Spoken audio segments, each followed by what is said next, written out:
என்னோட MCU அப்படிங்கிறது என்னோட சினிமாட்டிக் யூனிவர்ஸ் அப்படிங்கிறது எல்லா படத்துக்குள்ளேயும் சமூக நீதியாக இருக்கும். மாற்றி போடுங்க.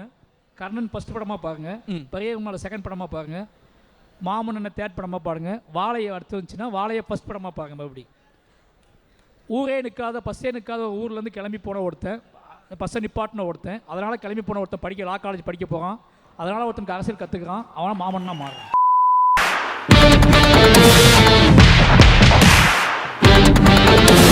Welcome to MDG stories. இந்த வீடியோவில் என்ன பார்க்க போகிறோம்னா வாழை படத்தோட ரிவ்யூ தான் பார்க்க போகிறோம். ஸோ வாங்க வீடியோக்குள்ள போகலாம். வாழை படம் எடுத்துக்கிட்டிங்கன்னா மாரி செல்வராஜோட 4ஆவது படம். பட் மாரி செல்வராஜோட டைம்லைன் ஆர்டர் சொல்கிறாரு. டைம்லைன் படி இதுதான் ஃபஸ்ட்டு படம். முதல் நீங்கள் இந்த படம் பார்த்துட்டு அப்புறம் கர்ணன் பார்த்துட்டு பரியரும் பெருமாள் அப்புறம் மாமன்னன் பார்த்தீங்கன்னா கரெக்டாக இருக்குன்ற மாதிரி சொல்கிறாப்புல. என்ன கேட்டிங்கன்னா உண்மைதான். இந்த படம் பார்த்தீங்கன்னா அவர் எவ்வளோ கஷ்டப்பட்டுருக்காருன்னு சொல்லிட்டு உங்களுக்கு தெரியும். அவரோட பயோபிக் தான் அது. அவர் ரியல் லைஃப்பில் என்னெல்லாம் நடந்துச்சுன்னு சொல்லிட்டு காமிச்சிருப்பாங்க. லைக் என்னென்னா ஒரு 5 நாள் ஸ்கூல் போகிற பையனை ஒரு 2 நாள் மட்டும் வாழைத்தோப்பில் வாழை எடுத்துகிட்டு வேலை செய்ய வைப்பாங்க.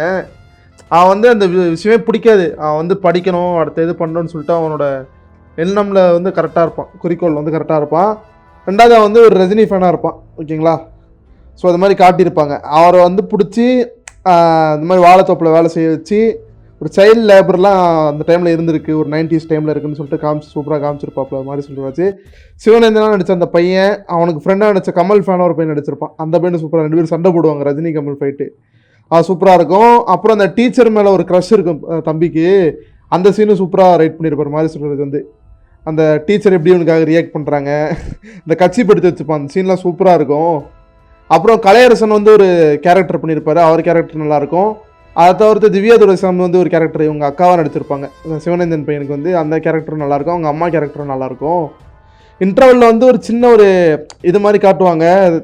தம்பி ஒரு லைட்டாக அந்த கதவை தட்டுவார் பாருங்க, அந்த இன்டர்வலில் கூட காமிச்சிருப்பாங்க பாருங்கள். இந்த கதவை தட்டும்போது அவங்க அம்மா திறக்க மாட்டாங்க. அந்த சீன் பயங்கர இம்பாக்ட்ஃபுல்லாக இருந்துச்சு தேட்டரில் பார்க்கும்போது. அதுக்கப்புறம் செகண்ட் ஹாஃப்லாம் அந்த படத்தோட கோரே வேறு மாதிரி ஒரு மாதிரி எமோஷன் ட்ரிவனாக போயிடுச்சு. நல்லா இருந்தது. அதுக்கு ஏற்ற பேக்ரவுண்ட் ஸ்கோர் சந்தோஷ் நாராயணன் சூப்பராக போட்டு கொடுத்துருந்தாப்புல. பார்த்து பண்ணியிருக்காரு. அவரோட ட்ரூ இன்சூரன்ஸ் நம்ம எங்கேயுமே இது பண்ணக்கூடாது, சொதப்பிடக்கூடாது, ஒரு பர்ஃபெக்டான ஒரு படம் கொடுக்கணும். நம்ம பில்டப் பண்ணாமல் ஓவராக ஹைப் ஏற்றாமல் ஆடியன்ஸுக்கு நம்ம கரெக்டான படத்தை டெலிவரி பண்ணோம். மெசேஜ் சொல்கிறோமோ இல்லையோ படத்தில் விஷயம் கரெக்டாக இருக்கணுன்றதுல தெளிவாக ஒரு படம் பண்ணியிருக்கிற மாதிரி சொல்கிறதுக்கு நம்ம பாராட்டி ஆகணும். இதே மாதிரி படம் கொடுத்துருக்கலாம் மாமன்னன் படமும். என்ன அது உதயநிதி ஸ்டாலின் அண்ணாக்காகவும் இவங்களுக்காக எடுத்த மாதிரி இருந்துச்சு, வடிவேலுக்காகவும்.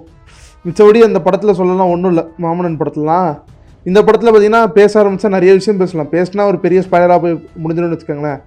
தயவு செஞ்சு அந்த கிளைமேக்ஸ் மட்டும் உங்களுக்கு ரொம்ப வீக்கான ஹார்ட்டடாக இருந்தால் தேட்டரில் பார்க்காதீங்கன்னு தான் நான் சொல்லுவேன். ஓடிடியில் வரும்போது கூட பார்த்துக்கோங்க. நீங்கள் தேட்டரில் பார்த்தா என்ன ஆகுங்கன்னு சொல்லிட்டு எனக்கு தெரியாது. ஒரு பேக் டு பேக் ஒரு சோகமான சம்பவங்கள் நடக்கும் கிளைமேக்ஸில். அதெல்லாம் ரொம்பவே ஹார்ட் ஃபெல்ட்டிங்காக ரொம்ப எமோஷனாக இருக்கும். அதெல்லாம் பார்த்தா ஐயோ இப்படிலாம் நடந்திருக்கா, நம்ம ஒரு வாழைப்பழம் சாப்பிட்றோம், ஜாலியாக போட்டு சாப்பிட்டுட்டு இருக்கோம், ஆனால் அந்த வாழைப்பழத்துக்கு பின்னாடி இவ்வளோ கஷ்டங்கள் இருக்கா அப்படின்ற மாதிரிலாம் நமக்கு தெரியும். ஒரு வாழைத்தார் எடுத்துகிட்டு வரும்போது அங்கே ஒரு சம்பவம் நடக்கும் கிளைமேக்ஸில். அதை பார்த்தா எத்தனை பேர் இதாகிறாங்க நம்ம ஒரு வாழைப்பழம் சாப்பிட்றதுக்காக அப்படின்னு சொல்லிட்டு அதை பார்க்கும்போது ஒரு மாதிரி மனசே ஒரு மாதிரி ஆயிடுச்சு இந்த கிளைமேக்ஸில். அது அப்படியே அந்த மூடோடையே கொண்டு போயிட்டார் மாதிரி சொல்கிறாரு. சந்தோஷ் நாராயணோட பிஜிஎம்மும் கண்டிப்பாக நம்ம சொல்லி ஆகணும். அந்த மூடு கரெக்டான ஒரு பேக்ரவுண்ட் ஸ்கோர் செட் பண்ணி வச்சுருந்தார். டெக்னிக்கலாகவும் இந்த படம் ஸ்ட்ராங்காக தான் இருந்துச்சு. சினிமோட்டோகிராஃபியாக இருக்கட்டும், மேக்கிங்காக இருக்கட்டும், எல்லாமே ஒரு நல்ல குவாலிட்டிலே பண்ணியிருந்தாங்க. அவரே தான் ப்ரொடியூசர். ஆக்சுவலாக மாதிரி சொல்கிறாரு தான் ப்ரொடியூசரு. டிஸ்னி ஹாட்ஸ்டார் கோ ப்ரொடியூஸ் பண்ணியிருக்காங்கன்னு நினைக்கிறேன் படத்தை. ஆமாம். ஸோ ஒரு நல்ல ப்ராடக்ட் கொடுத்துருக்காங்க. ஸோ உங்களுக்கு மனசு இதயம் இதெல்லாம் ரொம்ப ஸ்ட்ராங்காக இருக்குன்னா என்னால் அந்த கிளைமேக்ஸ் என்னால் பார்க்க முடியும் அப்படின்ற ஒரு மைண்ட் செட் இருந்ததுன்னா தாராளமாக போய் பாருங்கள். இந்த வருஷத்தோட பெஸ்ட்டு படம்னா வாழை நான் கண்டிப்பாக சொல்லுவேன். 2024 இதுவரையும் நான் பார்த்த பெஸ்ட்டு படங்கள் வந்ததே ஒரு 4-5 படம் தான் நல்ல படம் வந்திருக்கும் தமிழில். இல்லை நான் பெஸ்ட்டு படம்னு சொல்லிட்டு பார்த்தீங்கன்னா இல்லை வாழை தான் டாப்பில் இருக்குன்னு வச்சுக்கோங்களேன். அந்த மாதிரி ஒரு படமாக கொடுத்துட்டாரு மாரி செல்வராஜ். போன வருஷம் கொஞ்சம் கலாச்சம் இது பண்ணோம் மாரி செல்வராஜ். இந்த வாட்டி வந்தீங்கன்னா அவரோட தப்பை சரி பண்ணி ஒரு நல்ல படமே கொடுத்துட்டாரு. நான் திரும்பி பார்ப்பேன் மாரி செல்வராஜ் யூனிவர்ஸ்னு சொல்லிட்டு ஒரு வீடியோ போடுறதுக்காக பார்ப்பேன் வாழையை. அது அந்த HD வரட்டும் வாழை, அப்போ பார்த்து போட்டுக்கலாம். சரிங்களா? ஸோ அவ்வளோதான் வாழை ரிவ்யூ. நன்றி.